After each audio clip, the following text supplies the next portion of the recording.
કચ્છમાં કાળઝાળ ગરમી વચ્ચે મોટાભાગના જળાશયો સુકાઈ રહ્યા છે, ત્યારે જળચર પ્રાણીની મુશ્કેલી ઓર વધી છે. ગજોડ ડેમ સુકાઈ જતાં 6 મગર તડફડિયા મારતા હતા, ત્યારે વન વિભાગની ટીમે રેસ્ક્યુ કરી આ 10 ફૂટની કાયા ધરાવતા મગરોને સલામત પાણીવાળા જળાશયમાં છોડી મૂકવામાં આવ્યા. હવે જોઈએ આમતક ટીવી ન્યૂઝનો એક વિશેષ અહેવાલ.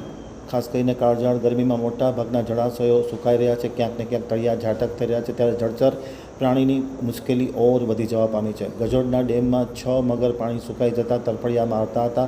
આવી માહિતી વન વિભાગને મળતાની સાથે તાત્કાલિક અસરથી વન વિભાગની ટીમ અને રેસ્ક્યુ ટીમે સતત 4 કલાક સુધી જહેમત ઉઠાવી 10-10 ફૂટની મહાકાય ધરાવતા 6 મગરોને સુરક્ષિત બહાર કાઢવામાં આવ્યા હતા અને પાણીવાળા ડેમમાં શિફ્ટ કરવામાં આવ્યા. તો સવાલ એ થાય છે કે આજે 45 ડિગ્રી તાપમાનમાં જળાશયના પાણી સુકાઈ રહ્યા છે. આવી પરિસ્થિતિમાં જળચર પ્રાણીની હાલત કફોડી થઈ છે, ત્યારે ગજોડ ડેમમાં 6 મગરનું વન વિભાગે રેસ્ક્યુ કરી અને સુરક્ષિત પાણીવાળા ડેમમાં સલામત સ્થળે છોડી દેવામાં આવ્યા છે.